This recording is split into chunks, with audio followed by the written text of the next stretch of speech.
দিন বাড়িয়েছি, তো সেটা বাড়ার প্রয়োজন ছিল, একটা দিন কনসিডার করা গিয়েছে। আপনি জেনে খুশি হবেন যে রেল, সড়ক এবং নৌ সব জায়গায় এবার দেখবেন যে আগে যে ব্যবস্থাপনা ছিল তার মধ্যে থেকে বেশ কিছুটা পরিবর্তন আমরা আনতে সক্ষম হয়েছি।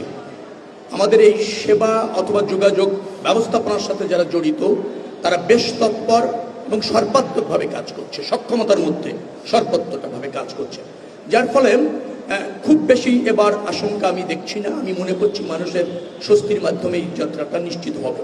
ট্রেনে প্রায় আমরা 124টি কোচ, আপনি যদি বলেন মিটার গেজে আমরা যুক্ত করেছি, আরও 14টার মতো মনে হয় আমরা যুক্ত করেছি ব্রড গেজে, স্পেশাল ট্রেন আরও প্রায় 5 জোড়ার মতো। আমরা সব কিছু মিলিয়ে আমাদের যে ক্যাপাসিটি আছে 36 থেকে 42,000 মানুষকে আমরা এই সেবাটা দিতে পারবো, যাত্রাটা নিশ্চিত করতে পারবো।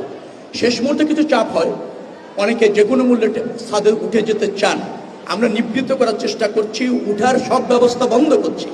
তারপরও হচ্ছে যদি এমন হয়ে যায় শেষ মুহূর্তে যে কন্ট্রোলদের অনেক সময় বাইরে চলে যায়, সে যে কোনো মূল্যে বাসায় পৌঁছাতে চায়। আপনি যেটা বলছিলেন 1 কোটি, আমার জানা মতে আমরা মনে করছি না এবার বড় ধরনের শিডিউল বিপর্যয় হওয়ার সুযোগ আছে।